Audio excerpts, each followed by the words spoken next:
Welcome to Burlap Teachers. Enjoy the video.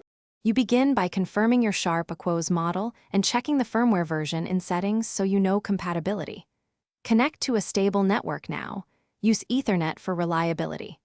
Sign into the TV or have your YouTube credentials ready because some updates require authentication.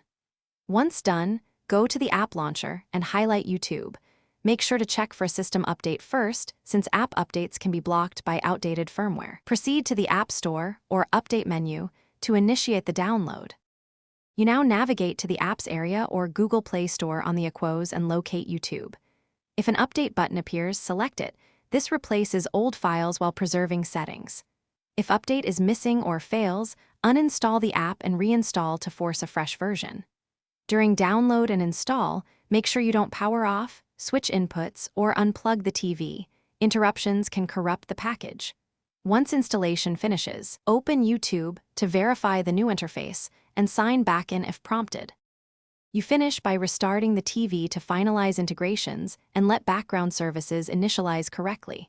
If YouTube is slow or crashes after the update, clear the app cache or app data in settings.